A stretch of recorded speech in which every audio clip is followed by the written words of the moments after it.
ആദ്യം ബഹുമാനപ്പെട്ട ദേവദാസ്, മുഴുക്കൻ പേരെന്താ? ദേവദാസ് പ്രഭാപുരം. അദ്ദേഹം തൃണമൂൽ കോൺഗ്രസിൻ്റെ വക്താവായിട്ടാണ് ഞാൻ പരിചയമില്ല, മുമ്പൊന്നും ചർച്ചകളിൽ കണ്ടിട്ടില്ല. അദ്ദേഹം പറഞ്ഞു വളരെ നല്ല സൗമ്യമായിട്ട് പറയാനുള്ളത് ശക്തമായിട്ട് തന്നെ പറഞ്ഞു. അതിനകത്ത് സന്തോഷമുണ്ട്. ഒരു വക്താവ് എന്ന നിലയ്ക്ക് ഞാൻ അങ്ങയെ അംഗീകരിക്കുന്നു. പക്ഷേ അങ്ങയെ പറഞ്ഞത് അങ്ങയുടെ വിശ്വാസത്തെ ആസ്പദമാക്കിയാണ്. അങ്ങയുടെ വിശ്വാസം അങ്ങയെ രക്ഷിക്കട്ടെ എന്ന എളിമയോടുകൂടിയ ഒരു ഒരു ഒരു ആശംസ മാത്രമേ ഞാൻ നേരുന്നുള്ളൂ. അങ്ങയുടെ വിശ്വാസം അങ്ങയെ രക്ഷിക്കട്ടെ, അൻവർ ജയിക്കട്ടെ, MLA ആവട്ടെ, വലിയ ആളാവട്ടെ. പക്ഷെ ഒരു കാര്യമുണ്ട്, മുമ്പേ അതേ വഴിയിലൂടെ സഞ്ചരിച്ച ഒരാളുണ്ട് കേരള രാഷ്ട്രീയത്തിൽ. PC ജോർജ് എന്നാണ് അദ്ദേഹത്തിൻ്റെ പേര്.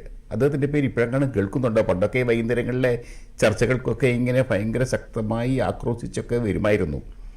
ആദ്യം അദ്ദേഹം നിന്ന പാർട്ടിയുടെ കാലുവാരി, പാർട്ടിയെ തള്ളിപ്പറഞ്ഞു, പിന്നീട് മുന്നണിയെ തള്ളിപ്പറഞ്ഞു, പിന്നീട് രണ്ട് മുന്നണികളെയും തള്ളിപ്പറഞ്ഞു.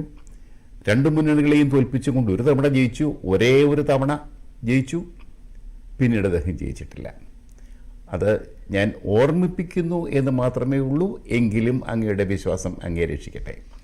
എനിക്ക് ശരിക്കും പറയാനുള്ളത് അത് നമ്മുടെ ബഹുമാനപ്പെട്ട ജോമോൻ ചക്കാലക്കലിനോടാണ്. ജോമോൻ ചക്കാലക്കൽ തീവ്രവാദത്തിനെതിരെ, മതരാഷ്ട്രീയത്തിനെതിരെ ഇങ്ങനെ ഘോരം പ്രസംഗിക്കുന്നു. അങ്ങ് പ്രതിനിധീകരിക്കുന്ന BJP എന്താ? മതേതര പാർട്ടിയാ? സെക്യുലർ പാർട്ടിയാണോ? സെക്യുലർ ചിന്താഗതിയോട് നിക്ക് ഞാൻ പറഞ്ഞു കഴിഞ്ഞിട്ട് അങ്ങേക്ക് സമയമുണ്ട്, 1 മണിക്കൂറുണ്ട് ഇതിനകത്തിനി.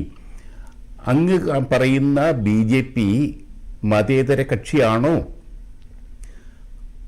ആ BJPയുടെ പിന്നാമ്പുറത്ത് പ്രവർത്തിക്കുന്ന RSS രാഷ്ട്രീയ സ്വയം സേവക് എന്ന സംഘടന മതേതര സംഘടനയാണോ? സെക്യുലർ വിശ്വാസമുള്ള സംഘടനയാണോ? അത് ഞാനൊരു കേരള രാഷ്ട്രീയത്തിലെ, ഇടതുപക്ഷ രാഷ്ട്രീയത്തിലെ, പ്രത്യേകിച്ച് CPM രാഷ്ട്രീയത്തിലെ ഒരു വലിയ നിർണായകമായ ഒരു 1984 ലോക്സഭാ സമയത്ത് നടന്നു. 84-85 ഘട്ടത്തിൽ 84 ലോക്സഭാ തെരഞ്ഞെടുപ്പിൽ അന്ന് BJP ഇല്ല കേരളത്തിൽ. ഞാൻ തിരുവനന്തപുരത്ത് മാതൃഭൂമിയുടെ റിപ്പോർട്ടറാണ്. നമ്മളൊക്കെ വളരെ ശക്തമായിട്ട് രാഷ്ട്രീയ റിപ്പോർട്ടിങ് നടത്തി വന്ന സമയമാണ്. അന്ന് 1984 ലോക്സഭാ ഇലക്ഷനിൽ തിരുവനന്തപുരത്ത് ഹിന്ദു മുന്നണി സ്ഥാനാർത്ഥിയായിട്ട് P. കേരളവർമ്മ രാജ മത്സരിച്ചു. ഹിന്ദു മുന്നണി, BJP അല്ല, BJPയുടെ അന്നത്തെ ഫോം. അന്ന് നമ്മുടെ കുമ്മനം രാജശേഖരനായിരുന്നു എന്നെ പിന്നിലെ ശക്തി. തെങ്ങടയാളം അല്ലേ? മത്സരിച്ചു. ഞങ്ങളൊക്കെ ഇങ്ങനെ വളരെ കൗതുകത്തോടെ ഉറ്റുനോക്കിയ ഒരു പോരാട്ടമായിരുന്നു അത്. 3ാം സ്ഥാനത്തെത്തി അദ്ദേഹം. 3ാം സ്ഥാനത്തെത്തിയുള്ളൂ. പക്ഷേ EMS നമ്പൂതിരിപ്പാട്, CPMന്റെ അഖിലേന്ത്യാ ജനറൽ സെക്രട്ടറി CPM നമ്പൂതിരിപ്പാട് പറഞ്ഞു, ഇതാ തിരുവനന്തപുരത്ത് ഹൈന്ദവ വർഗീയത കടന്നു വന്നിരിക്കുന്നു, അപകടമാണിത്. കേരളത്തിൻ്റെ മതേതര സ്വഭാവത്തിന്, കേരളത്തിൻ്റെ മതേതര രാഷ്ട്രീയ നിലപാടുകൾക്ക് എതിരാണ് ഈ ഹിന്ദു വർഗീയത എന്ന് EMS പ്രഖ്യാപിച്ചു. ഇത് അപകടമാണ്. കാരണം 3ാം സ്ഥാനത്തെത്തി എന്നുള്ളതല്ല, 1,10,10,000 വോട്ട് കേരളവർമ്മ രാജയ്ക്ക് കിട്ടി തിരുവനന്തപുരത്ത് ലോക്സഭാ മണ്ഡലത്തിൽ, 1,00,000-ലേറെ. അതിനുമപ്പുറത്ത് തിരുവനന്തപുരം ഈസ്റ്റ് നിയോജക മണ്ഡലത്തിൽ 2ാം സ്ഥാനത്തെത്തി. അന്ന് 1ാം സ്ഥാനം നമ്മുടെ കോൺഗ്രസിൻ്റെ നേതാവ് എ ചാൾസ് കരുണാകരൻ്റെ സ്വന്തം സ്ഥാനാർത്ഥിയായിരുന്നു. 3ാം സ്ഥാനത്തെത്തിയത് ഇടതുപക്ഷ സ്ഥാനാർത്ഥി നീല ലോഹിദാസ് നാടാർ.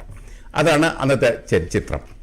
EMS വഴക്കാക്കി കഴിഞ്ഞപ്പോഴത്തേക്ക് അതിനെതിരെ MV രാഘവൻ കയറുന്നു. MV രാഘവൻ പറഞ്ഞു, മുസ്ലിം ലീഗ്, കേരള കോൺഗ്രസ് തുടങ്ങിയ ശക്തികളോട് കൂട്ടി ഇടതുപക്ഷത്തിൻ്റെ ശക്തി വർദ്ധിപ്പിക്കണം, എങ്കിൽ മാത്രമേ നമുക്ക് കോൺഗ്രസിനെ നേരിടാൻ പറ്റൂ. EMS പറഞ്ഞ് പറ്റില്ല, വർഗീയത പാടില്ല നമ്മുടെ മുന്നണിയിൽ, പ്രതിപക്ഷത്താണ് നിന്നിരിക്കുന്നത്. എന്നിട്ട് ശക്തമായ ബാക്കറ്റുമായി ഇവർ തമ്മിലുള്ള സംഘർഷം മൂത്തു. MV രാഘവന്റെ നേതൃത്വത്തിൽ CPMൽ 1985 സംസ്ഥാന സമ്മേളനത്തിൽ, എറണാകുളത്ത് ചേർന്ന സംസ്ഥാന സമ്മേളനത്തിൽ ബദൽ രേഖ അവതരിപ്പിക്കുന്നു. ആ ബദൽരേഖയെ തുടർന്ന് എം വി രാഘവൻ പാർട്ടിയിൽ നിന്ന് പുറത്തായി.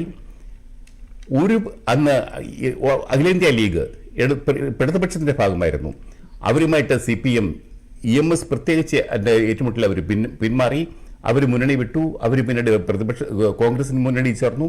ലീഗുമായിട്ട് പിന്നെ ലയിക്കുകയും ചെയ്തു. പിന്നീട് നടന്ന 1987 നിയമസഭാ തെരഞ്ഞെടുപ്പിൽ ഈ പറയുന്ന സമുദായ കക്ഷികളുടെയും പിന്തുണയില്ലാതെ ഇടതുപക്ഷ മുന്നണി ജയിച്ചു. അതാണ് ഓർക്കേണ്ടത് ജോമോൻ. ഇടതുപക്ഷ മുന്നണി ജയിച്ചു. കേരളത്തിൽ അന്ന് ഒരു സമുദായ കക്ഷികൾ, ഞാൻ സമുദായ കക്ഷികളെന്നേ വിളിക്കുന്നുള്ളൂ, മുസ്ലിം ലീഗിനെയൊന്നും, കക്ഷികൾ സഹായമില്ലാതെ ജയിച്ചു. അതാണ് ഇന്ന് കേരള ജനത 1987 കേരള ജനത നൽകിയ പാഠം. അതാണ് വർഗീയ കക്ഷികൾക്ക്, വർഗീയതയ്ക്ക് എതിരെ നടത്തിയ നീക്കമായിരുന്നു, ജനതയുടെ നീക്കമായിരുന്നു, ജനങ്ങളുടെ നീക്കമായിരുന്നു അത്. ആ ശക്തി, ജനങ്ങളുടെ ശക്തി ഇന്നും കേരളത്തിലുണ്ട് എന്ന് തന്നെയാണ് ഞാൻ വിശ്വസിക്കുന്നത്.